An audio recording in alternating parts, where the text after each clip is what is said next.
Puncionar a veia no idoso pode ser um dos grandes desafios que você enfrenta no seu início de carreira aí na enfermagem.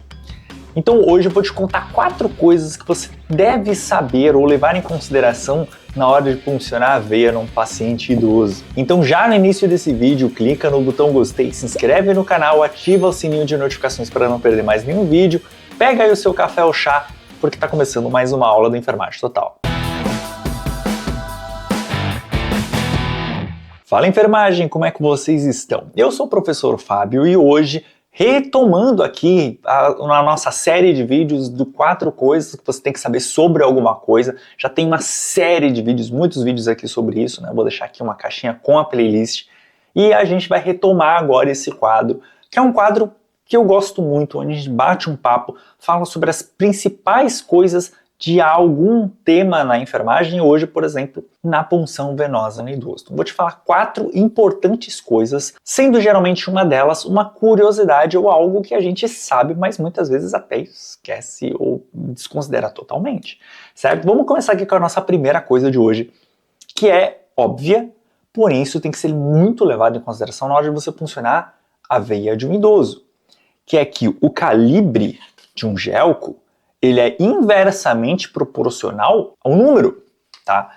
Então, estou aqui com 2, por exemplo, esse G aí que aparece do lado, esse 20G, 22G, são gauge. Para um calouro, isso pode ser confuso, mas o 22G, ele é mais fino do que o 20G, certo? Ele é inversamente proporcional. O 20G, ó, ele tem uma vazão aqui, ó, de 61 ml por minuto. Já o de 22, ele já, ó, é um número, tá? Eles são sempre múltiplos de 2, então um número abaixo já é 35 ml por minuto. E o que isso quer dizer para mim na prática? Na prática, na hora de puncionar a veia no idoso, eu vou preferir ou ter preferência por gelcos de calibre menor. Por que disso? Porque ele vai causar, obviamente, um trauma também menor nesse meu paciente. A pele do idoso é bem mais fina, é frágil, ela é esclerótica, então ela já é um pouco mais rígida. Então a probabilidade de eu causar um trauma nesse idoso na hora de fazer a punção venosa é extremamente alta, infelizmente. Então eu preciso tomar devidas precauções. É claro, numa situação de emergência, o paciente precisa receber muito volume. Eu vou, claro, preferir calibres mais grossos.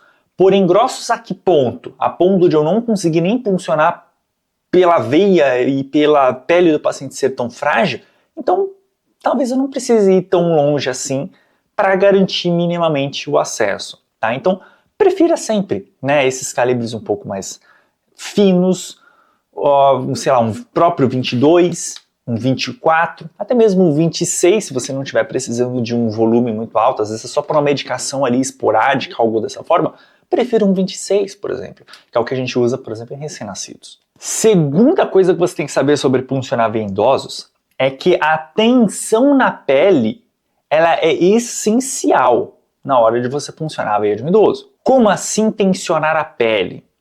Vai aparecer aí uma série de imagens onde você, na hora de puncionar a veia, você faz uma tração na pele.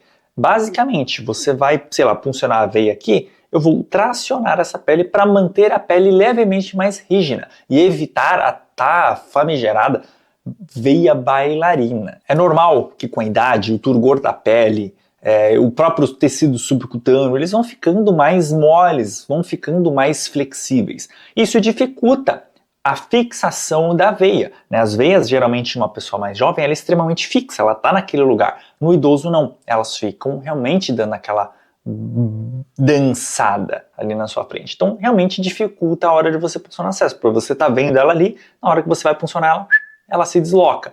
Então, você traciona a pele desse paciente para você conseguir fazer essa punção. Então, basicamente, na técnica, você vai com a sua mão não dominante, né, com a mão que aqui eu estou segurando o catéter, com essa minha mão não dominante, eu vou abaixo do local, então se eu vou puncionar aqui em cima, eu vou abaixo do local fazer essa tração e deixar a pele mais reta, mais rígida, mais firme. Outra coisa que acontece muito aí quando você punciona a veia de um idoso, essa é a terceira coisa que você tem que saber, é que o prolongador, também conhecido aí na nossa prática profissional como polifix, ou a torneirinha, né? Se ela é prolongada, se ela não é a torneirinha direto, que é mais rígida, ela tende a duas coisas aí principais. Primeiro, fazer uma pressão muito forte na pele. Lembra, a gente está falando de uma pele mais fina, uma pele que já não tem mais aquele turgor de antigamente. O Polyfix colado, né, aqui com fita adesiva, direto sobre a pele, vai fazer pressão. Pressão essa que pode estar levando, sim, a uma lesão por pressão gerada por dispositivos médicos. Tá? Então, o próprio Polyfix, pelo fato de estar colado e fazendo pressão na pele, pode levar a uma lesão por pressão. Esse é o primeiro ponto. Segundo ponto, o Polyfix, como ele é um prolongador aqui do acesso, ele facilita, obviamente, a retirada desse acesso.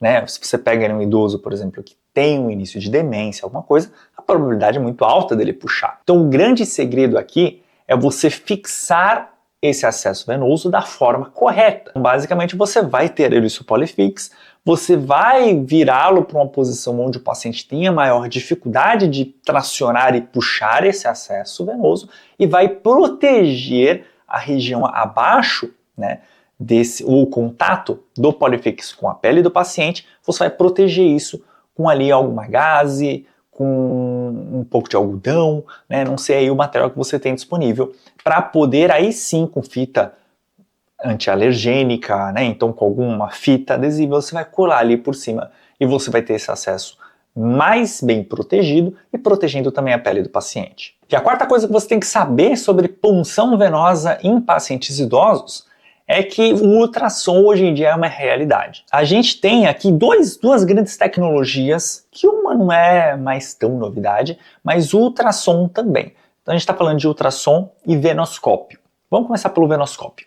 O venoscópio ele é uma luzinha que você vai manter aqui na sua mão e você vai, ao observar as veias do paciente, você vai colocar essa luzinha contra. Então, por exemplo, eu estou visualizando essas veias aqui, eu vou colocar a luzinha aqui embaixo, para eu conseguir aqui na frente visualizar a veia, tá? Então essa luz vai transpassar aqui a pele do meu paciente para eu conseguir visualizar isso.